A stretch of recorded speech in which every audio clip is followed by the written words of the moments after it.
Associate sponsor UltraTech cement.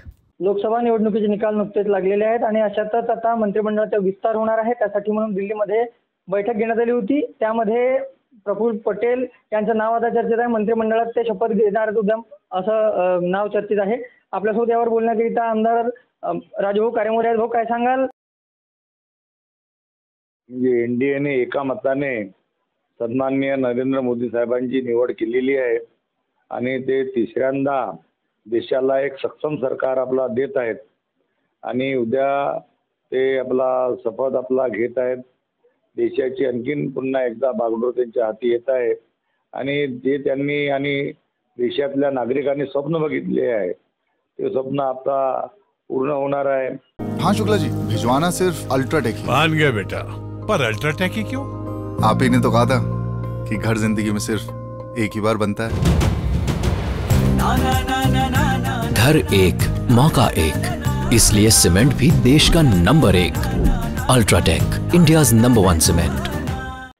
आपल्या राज्यात महायुतीच्या सरकारला कमी जागा मिळाल्या, थोडा निराशे वातावरण आहे, परंतु कालपासून सन्माननीय प्रफुल्ल पटेल साहेबांचं नाव मंत्रिमंडळात घेतलं जात आहे। त्याच्यामुळे एक आपला उल्हासाच्या आनंदाच्या वातावरण आपला दोन्ही जिल्ह्यात बघायला मिळत आहे। प्रफुल्ल पटेल साहेबांना केंद्रात नेतृत्व मिळालं तर मागील 35 वर्षाचा अनुभव हा देशाच्या कामात येईल। त्यानंतर आपला राज्याच्या सुद्धा आपला विकासाला त्यांचा हातभार लागेल आणि त्याचबरोबर दोन्ही जिल्ह्याच्या विकासाला हातभार लागेल आणि त्यामुळे जिल्ह्याचा, राज्याचा, देशाच्या प्रगतीला एक त्यांचा आपला योगदान राहील।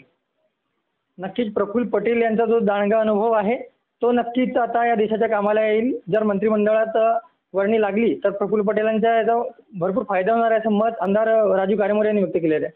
रुपेश सपाटे, TV9 Marathi, Bhandara. Associate sponsor UltraTech cement.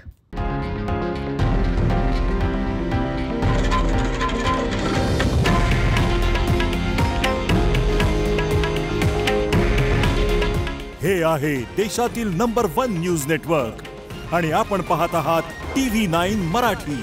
काळजी तुमची, हित महाराष्ट्राचं।